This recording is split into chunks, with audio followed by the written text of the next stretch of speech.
रामपुर गांव में दोपहर का समय था। सूरज आग बरसा रहा था और गंगा की लहरें धीरे धीरे किनारे से टकरा रही थीं। खेतों में रामू हल चला रहा था। उसका माथा पसीने से भीगा था और उसकी पुरानी धोती धूल में सनी थी। आसपास आम और नीम के पेड़ों की छांव थी, जो गांव को एक शांत और सुकून भरा माहौल दे रही थी। लेकिन आज हवा में कुछ अजीब भी था। हाय राम, ये गर्मी तो जान ले रही है। काश आज बारिश हो जाए तो थोड़ा सुकून मिले। तभी एक और ठंडी हवा चली। रामू ने आसपास देखा, लेकिन कोई नहीं था। उसे लगा जैसे कोई उसकी ओर देख रहा हो। उसने हल रोककर आसमान की ओर देखा। बादल तो कहीं नहीं थे। फिर ये ठंडक कहाँ से आई? लगता है गर्मी ने दिमाग हिला दिया। तभी दूर से उसकी छोटी बहन राधा भागती हुई आई और चेहरा डर से सफेद पड़ गया था। भैया, जल्दी खरा, साहू जी कह रहे थे कि गांव में फिर से भूतनाथ दिखा है। अरे राधा, तू भी ना साहू जी की बातों में मत आ। हर हफ्ते कोई ना कोई कहानी बना देते हैं। नहीं भैया, इस बार सच में। बंशी काका कह रहे थे कि कल रात गंगा किनारे एक सफेद साया देखा। उनकी बकरी डर के मारे भाग गई और अब तक नहीं मिली। अच्छा, बंशी काका की बकरी तो वैसे भी भागती रहती है, लेकिन अगर साहू जी और काका दोनों कह रहे हैं तो कुछ तो बात होगी। रामू ने हल को एक तरफ रखा और राधा के साथ गांव की ओर चल पड़ा।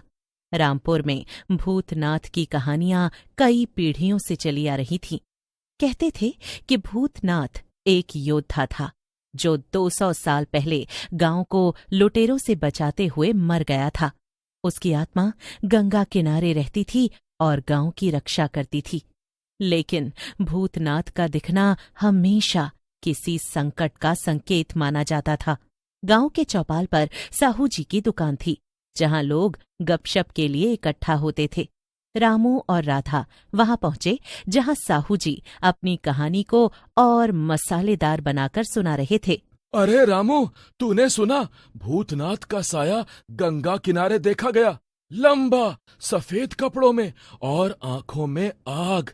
बंशी काका तो कह रहे थे कि गंगा का पानी भी गंदला हो गया है।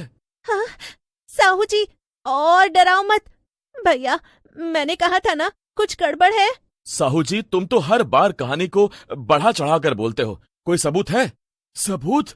अरे गांव की फसलें पिछले हफ्ते से सूख रही हैं और गंगा का पानी पहले जैसा साफ नहीं। ये सब भूतनाथ के गुस्से की निशानी है।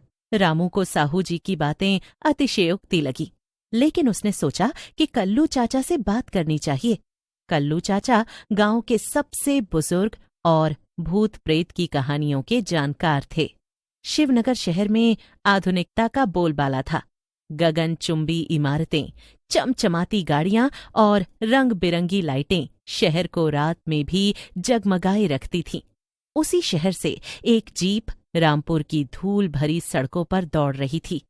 जीप में थी शालिनी, एक निडर पत्रकार जो अपनी मैगजीन के लिए रहस्यमयी कहानियों की तलाश में थी। उसके साथ था महेश, उसका सहायक, जो हर छोटी मोटी बात से डर जाता था। हाँ, ये गांव तो किसी पुरानी लोक कथा से निकला हुआ लगता है। मिट्टी के घर, गंगा का किनारा और ये शांति। चलो, अब कोई ऐसा मिल जाए जो इस भूतनाथ की कहानी बताए। मैडम, क्या सचमुच भूतों की कहानी ढूंढनी जरूरी है? मैंने सुना है गांव के भूत बड़े खतरनाक होते हैं। अरे महेश, डरने की क्या बात है? ये सब अंधविश्वास है। हमें बस एक अच्छी कहानी चाहिए। फिर वापस शहर। दोनों साहू जी की दुकान पर पहुंचे, जहां रामू, राधा और कुछ गांव वाले पहले से मौजूद थे। साहू जी अपनी कहानी को और रंगीन बना रहे थे।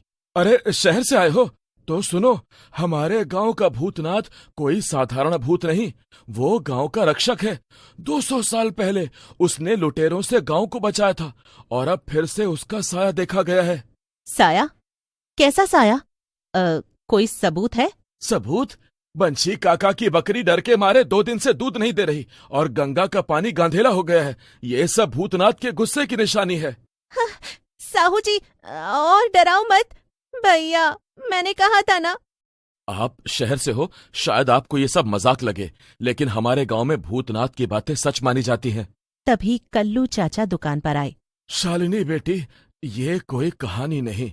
भूतनाथ तब जागता है जब गांव पर संकट हो, और मुझे लगता है इस बार संकट शहर से आ रहा है।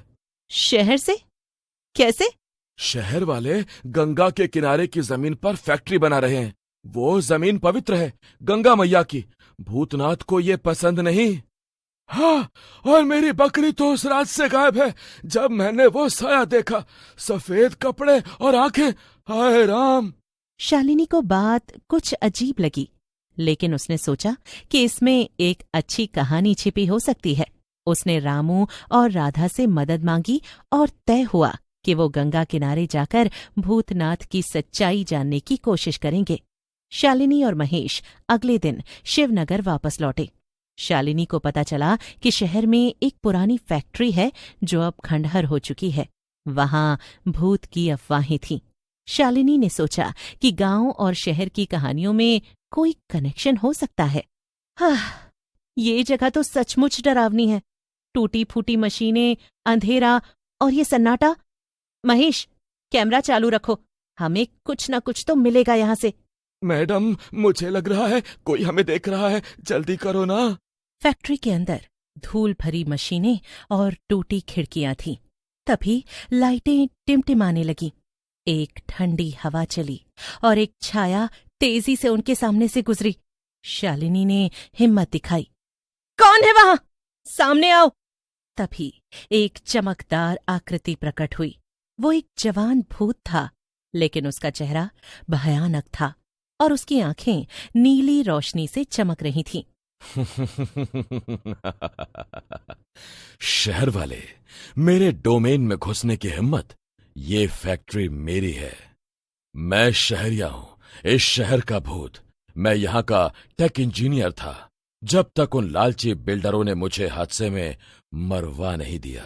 अब तुम यहां क्यों आए हो? मैडम, भाग चले। तुम्हें गांव के भूतनाथ से क्या लेना देना? और ये जमीन का क्या मसला है? शालिनी को समझ आया कि शहरिया और भूतनाथ के बीच टकराव है। शहरिया ने बताया कि वो एक टेक कंपनी में काम करता था और एक हादसे में उसकी मौत हो गई। अब वो शहर की आत्मा बन गया है और बिल्डरों की मदद कर रहा है, जो गंगा किनारे की पवित्र जमीन पर कब्जा करना चाहते हैं। लेकिन भूतनाथ का गुस्सा उसे रोक रहा था। तुम और भूतनाथ अगर लड़ते रहे तो गांव और शहर दोनों तबाह हो जाएंगे। क्या इस लड़ाई को सुलझाने का कोई रास्ता नहीं? रास्ता भूतनाथ को हटाना होगा। मैं उसे चुनौती देता हूँ। रामपुर में रामू, राधा, शालिनी और महेश ने कल्लू चाचा के साथ मिलकर एक योजना बनाई। वो गंगा किनारे एक पूजा करेंगे जिसमें भूतनाथ को बुलाया जाएगा। गंगा की लहरें तेज होने लगी। एक धुंधली आकृति नदी से बाहर निकली। वो भूतनाथ था। उसकी आंखों में आग थी। उसका रौद्र रूप देखकर राधा डर से रामू से चिपक गई। हाँ, मेरे पास एक प्रोजेक्टर है जिससे लाइट शो बनाया जा सकता है। योजना बन गई। अगली रात गंगा किनारे शहरिया को लाने की तैयारी शुरू हुई। रात के 12 बजे गंगा किनारे सब इकट्ठा हुए। शालिनी ने प्रोजेक्टर सेट किया जिससे रंग बिरंगी लाइटें गंगा की सतह पर नाच रही थीं। गंगा का पानी चांदनी में चमक रहा था और हवा में एक अजीब सी ठंडक थी। अगर शहरिया को टेक्नोलॉजी पसंद है तो ये लाइट शो उसे जरूर यहां खींच लाएगा। भैया, मुझे डर लग रहा है। अगर दोनों भूत गुस्सा हो गए तो? तभी प्रोजेक्टर की रोशनी में एक चमकदार आकृति प्रकट हुई। शहरिया भूत की, और वो हवा में तैर रहा था। उसी समय गंगा से भूतनाथ भी बाहर आया। दोनों भूतों में टकराव शुरू हो गया। तभी गंगा की लहरों से एक शांत आवाज गूंजी। बस, तुम दोनों अपने क्षेत्रों के रक्षक हो। एक दूसरे से लड़ने से क्या हासिल होगा? गंगा मैया की बात सुनकर दोनों भूत रुक गए। गांव और शहर दोनों जगह सब कुछ सामान्य हो गया। शालिनी ने अपनी कहानी लिखी जिसमें उसने अंधविश्वास और आधुनिकता के बीच संतुलन की बात की।